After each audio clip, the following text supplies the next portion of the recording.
സ്വാമി ശരണം, സ്വാമി ശരണം, സ്വാമി ശരണം. ഇന്നത്തെ വിഷയം അയ്യപ്പൻ്റെ സ്വർണം പോയ വഴി, അയ്യപ്പൻ്റെ സ്വർണം മോഷണം പോയ വഴി, അയ്യപ്പൻ്റെ ക്ഷേത്രത്തിലെ സ്വർണ്ണപ്പാളികൾ മോഷ്ടിച്ച വഴി. ഒരു ഉണ്ണികൃഷ്ണൻ പോറ്റിയെ പോലീസ് അറസ്റ്റ് ചെയ്തു. 14 ദിവസത്തെ പോലീസ് കസ്റ്റഡിക്ക് വിട്ടും കൊടുത്തു. ഉണ്ണികൃഷ്ണൻ പോറ്റിക്ക് പലതും പറയാനുണ്ട്. അദ്ദേഹം പോലീസിൻ്റെ കസ്റ്റഡിയിൽ ഇരിക്കുമ്പോൾ തന്നെ മാധ്യമപ്രവർത്തകരോട് വിളിച്ചു പറയുന്നതും കേൾക്കാം.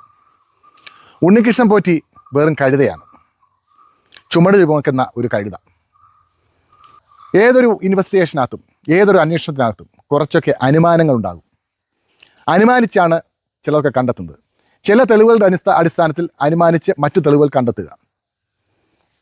അതിൻ്റെ അടിസ്ഥാനത്തിൽ ഞാൻ കണ്ടെത്തിയത്, ഞാനൊരു അന്വേഷണ ഉദ്യോഗസ്ഥനോ ഒരു പോലീസ് ഉദ്യോഗസ്ഥനോ ഒന്നുമല്ല.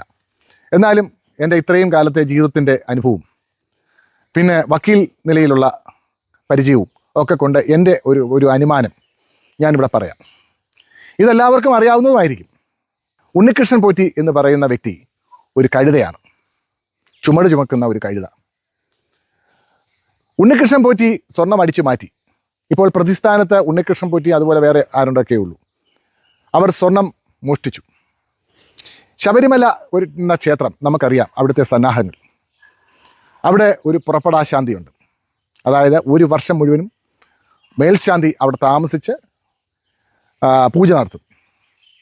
എല്ലാ ദിവസവും മേൽശാന്തി അവിടെ ഉണ്ട്. എല്ലാ ദിവസവും മേൽശാന്തി നട തുറന്നില്ലെങ്കിലും സന്നിധാനത്ത് വരും.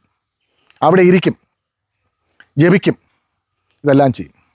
മേൽശാന്തി 365 ദിവസവും 24 മണിക്കൂറും സന്നിധാനത്തിൽ തന്നെയുണ്ട്. പിന്നെ ഉള്ളത് ദേവസ്വം ഉദ്യോഗസ്ഥർ. ദേവസ്വം ഉദ്യോഗസ്ഥരും സന്നിധാനത്തുണ്ട്. പിന്നെ പോലീസ് ഉദ്യോഗസ്ഥർ, ബാങ്ക് ജീവനക്കാർ, മറ്റു തൊഴിലാളികൾ എല്ലാം കൂടി 150 പേരോളം സന്നിധാനത്തിൽ 365 ദിവസവുമുണ്ട്.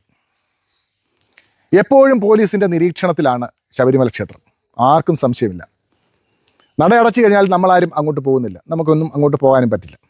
പക്ഷേ എപ്പോഴും പോലീസിൻ്റെ നിരീക്ഷണത്തിലാണ്. വെറുതെ പൂട്ടിക്കെട്ടി എല്ലാവരും വീട്ടിൽ പോവുകയല്ല. ഈ സാഹചര്യത്തിലാണ് അവിടുന്ന് സ്വർണ്ണപ്പാളി പോയതിൻ്റെ രഹസ്യം നമ്മൾ മനസ്സിലാക്കേണ്ടത്. ഒരു ഉണ്ണികൃഷ്ണൻ പോറ്റി സന്നിധാനത്തിലേക്ക് ചെന്ന് അവിടുന്ന് കുറച്ച് സ്വർണ്ണപ്പാളി വലിച്ചിളക്കി ഒരു സഞ്ചിക്കകത്തിട്ട് ഇറങ്ങിപ്പോയി എന്ന് പറഞ്ഞാൽ വിശ്വസിക്കത്തക്ക മണ്ടന്മാരല്ല ഇവിടുത്തെ ഭക്തർ. ഉണ്ണികൃഷ്ണൻ പോറ്റി അവിടുന്ന് സ്വർണ്ണപ്പാളി ഇളക്കണമെന്നുണ്ടെങ്കിൽ തന്ത്രിയുടെ അനുവാദം വേണം, ദേവസ്വം ബോർഡ് പ്രസിഡൻറ്റിൻ്റെ അനുവാദം വേണം, ദേവസ്വം മന്ത്രിയുടെ അനുവാദം വേണം. ഇളക്കുന്നത് നിസ്സാര സാധനമല്ല. ഒരു ഇഷ്ടികയൊന്നും അല്ല ഇളക്കിക്കൊണ്ട് പോകുന്നത്, സ്വർണ്ണമാണ്. വിജയ് മല്യ പൂശിയ സ്വർണം. അതിളക്കുമ്പോൾ ആരുടെയൊക്കെ അനുവാദം വേണം എന്നാണ് നമ്മൾ ചിന്തിക്കേണ്ടത്. ദേവസ്വം മന്ത്രി, ദേവസ്വം ബോർഡ് പ്രസിഡൻറ്റ്, തന്ത്രി, പിന്നെ അവിടെ ശബരിമലയുടെ മേൽനോട്ടം വഹിക്കുന്ന ദേവസ്വം ഉദ്യോഗസ്ഥൻ, തസ്തിക എനിക്ക് ഓർമ്മയില്ല. ഇത്രയും പേരുടെ അനുവാദം വേണം. അവിടെ നിന്ന് ഇളക്കുമ്പോൾ തന്ത്രിയുടെയും പോലീസ് ഉദ്യോഗസ്ഥരുടെയും ഒക്കെ സാന്നിധ്യവും വേണം.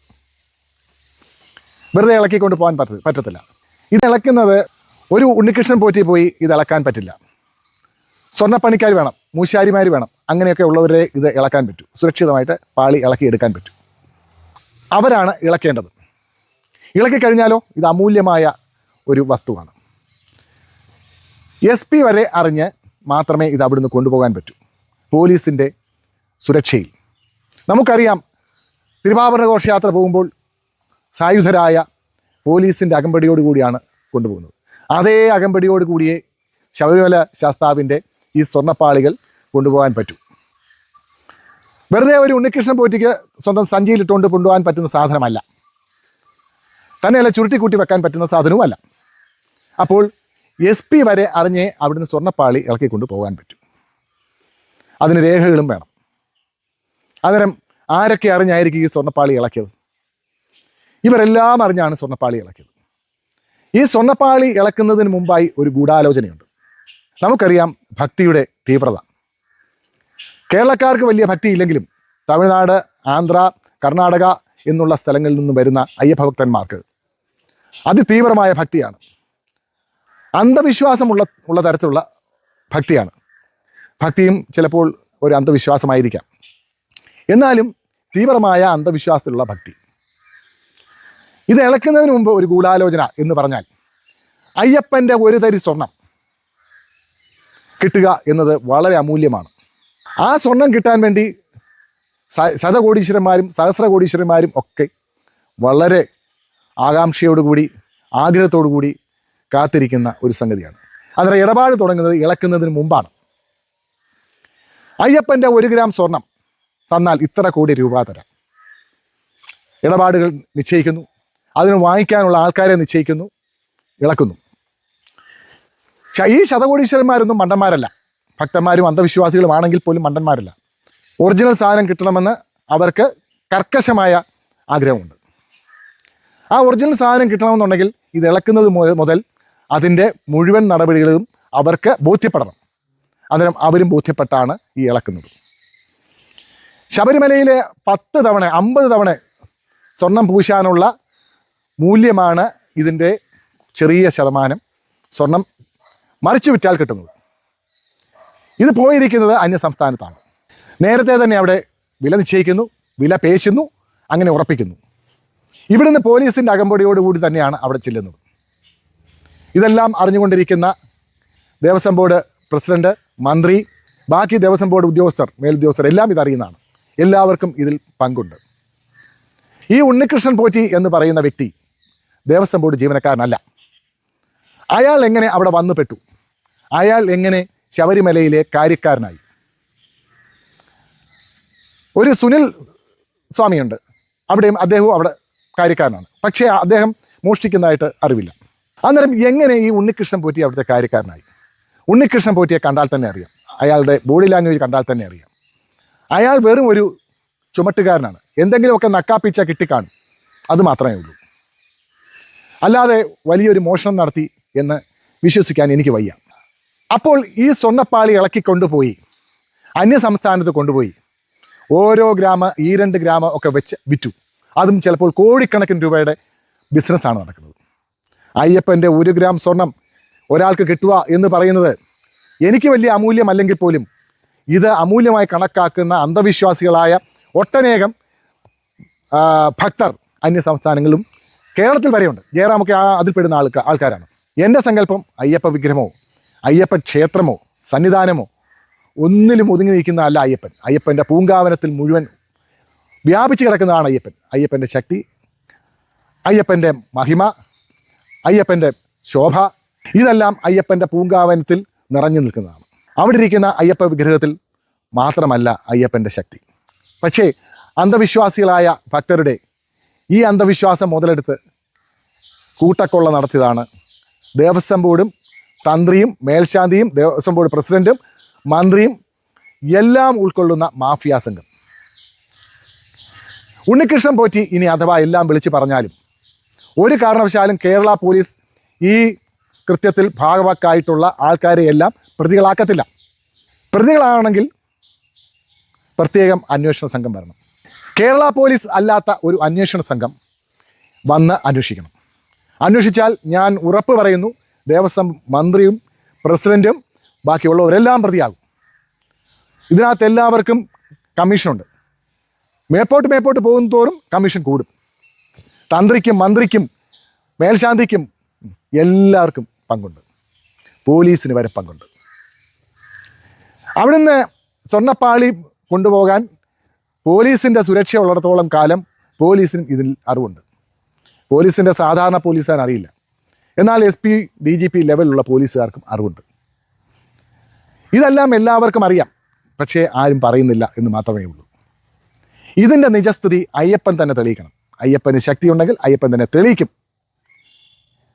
പക്ഷേ ഒരു കാര്യം പറയാം, ഇവിടുത്തെ പോലീസ് അന്വേഷിക്കുന്നിടത്തോളം കാലം ഇത് തെളിയില്ല. ഉണ്ണികൃഷ്ണൻ പോറ്റി അതുപോലുള്ള ചില ഈയാമ്പാറ്റകളെ രക്തസാക്ഷികളാക്കും. അവരെ പ്രതിയാക്കി കേസ് ക്ലോസ് ചെയ്യും. അന്നത്തെ ദേവസ്വം ബോർഡ് പ്രസിഡന്റിനെ പ്രതിയാക്കുമോ? ഇല്ല. മന്ത്രിയെ പ്രതിയാക്കുമോ? ഇല്ല. ദേവസ്വം ബോർഡിലെ ഉന്നത ഉദ്യോഗസ്ഥന്മാരെ പ്രതിയാക്കുമോ? ഇല്ല. പോലീസിൻ്റെ മേലിലുള്ള ഉദ്യോഗസ്ഥന്മാരെ പ്രതിയാക്കുമോ? ഇല്ല. തന്ത്രിയെ പ്രതിയാക്കുമോ? ഇല്ല. മേൽശാന്തിയെ പ്രതിയാക്കുമോ? ഇല്ല. ഇവരെ ആരെയും പ്രതിയാക്കത്തില്ല. എന്നാൽ നിങ്ങൾ ഓർത്തുകൊള്ളുക, ഇവർക്കെല്ലാം പങ്കുണ്ട്. ജനം ഇതറിയണം, ഇത് വിളിച്ചു പറയണം. ഈ മോഷണം വെളിയിൽ വരണം. അയ്യപ്പനെ ആരാധിക്കുന്ന അയ്യപ്പനെ ഭക്തിയോടുകൂടി കാണുന്ന വ്രത അനുഷ്ഠാനത്തിൽ അയ്യപ്പ ക്ഷേത്രത്തിൽ പോകുന്ന ഓരോ ഭക്തനും ഇത് വേദന ഉണ്ടാക്കുന്ന കാര്യമാണ്. അയ്യപ്പൻ്റെ സ്വർണം പോയതിലല്ല, അവിടെ ഇരുന്നു കൊണ്ട് ഈ കൂട്ടക്കൊള്ള നടത്തിയതിൻ്റെ ഫലം ഈ നടത്തിയവർക്ക് കിട്ടണം. കിട്ടിയില്ല കഷ്ടമാണ്. നമ്മുടെ ഈശ്വര വിശ്വാസത്തിന് ഒരു അർത്ഥവുമില്ലാതെ വരും. നമ്മൾ വളരെ ഭക്തിയോടുകൂടി അയ്യപ്പനെ നോക്കി തൊഴുന്നു. ഇവർക്ക് ഒട്ടും ഭക്തിയില്ലാതെ വെറും നികൃഷ്ടമായി അവിടെ വെറും തോന്നിവാസം കാണിക്കുന്നു. ഒട്ടും ഭക്തിയില്ലാത്ത ഒരു വർഗമാണ് അവിടുത്തെ അമ്പലവാസികളും ഇതിൻ്റെ ദേവസ്വം ബോർഡിൻ്റെ മുകളിലിരിക്കുന്നവരും ഈ തന്ത്രിയും മന്ത്രിയും എല്ലാം മേൽശാന്തിയും എല്ലാം. ഭക്തി ഉണ്ടായിരുന്നെങ്കിൽ അവിടുന്ന് മോഷണം നടത്തില്ലായിരുന്നു. ഈ മേൽശാന്തി നിയമനത്തിൽ ലക്ഷക്കണക്കിന് രൂപയാണ് കൈക്കൂലി പോകുന്നത്. നേരത്തെ തന്നെ തിരഞ്ഞെടുക്കുന്നവരിൽ നിന്നും ചെക്ക് വാങ്ങിക്കും. നറുക്കിട്ടെടുക്കുന്നവൻ്റെ മാത്രം പൈസയും വാങ്ങിക്കും. ഇത് നടന്നു പോകുന്ന സത്യമാണ്. കാശിൻ്റെ ഒഴുക്കാണ്, കുത്തൊഴുക്കാണ്. കാശ് കൈയിട്ട് വാരുകയാണ്. ഇവർക്കെല്ലാം ധനം കിട്ടുന്ന ഒരു വൃക്ഷമാണ് അയ്യപ്പൻ.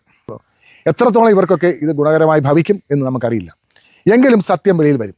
ഈ സ്വർണ്ണപ്പാളി മോഷ്ടിച്ചത് ഒട്ടും നിസ്സാരമായ സംഗതിയല്ല. അത് ഭക്തർ തിരിച്ചറിയണം. സ്വാമി ശരണം, സ്വാമി ശരണം, സ്വാമി ശരണം. അതുകൊണ്ട് എല്ലാവരും ഇത് മനസ്സിലാക്കിക്കൊള്ളുക, പ്രതികരിക്കുക. എല്ലാവരും ഈ വീഡിയോ ഷെയർ ചെയ്യുക. ഈ സന്ദേശം മുഴുവൻ ഭക്തരിലും എത്തണം. അവർ ഈ കള്ളത്തരം അറിയണം. എന്തെങ്കിലും പ്രയോജനം ഉണ്ടാകുമോ ഇല്ലയോ എന്ന് നമുക്കറിയില്ല. എങ്കിലും നല്ലൊരു അന്വേഷണം വരാൻ, അന്വേഷണം വന്ന് പിടികൂടപ്പെട്ടില്ലെങ്കിലും ഈ കള്ളന്മാരെ തിരിച്ചറിയാൻ നമ്മൾ ഇത് ഷെയർ ചെയ്യണം. ഈ വീഡിയോ ഷെയർ ചെയ്യണം. എല്ലാവരും കേൾക്കണം. എൻ്റെ പ്രഭാവം അറിയിക്കാൻ വേണ്ടിയല്ല. അയ്യപ്പനെ എല്ലാ 1-ാം തീയതിയും തൊഴുന്ന ഒരു ഭക്തനാണ്. എല്ലാ വർഷവും വ്രതമെടുത്ത് പോകുന്ന ഒരു ഭക്തനാണ് ഞാൻ. എല്ലാ വർഷവും തിരുവാഭരണ ഘോഷയാത്രയോടൊപ്പം അനുഗമിക്കുന്ന ഒരു ഭക്തനാണ്. ആ ഭക്തി കൊണ്ട് മാത്രമാണ് ഈ വീഡിയോ ഇട്ടത്. സ്വാമി ശരണം, സ്വാമി ശരണം, സ്വാമി ശരണം.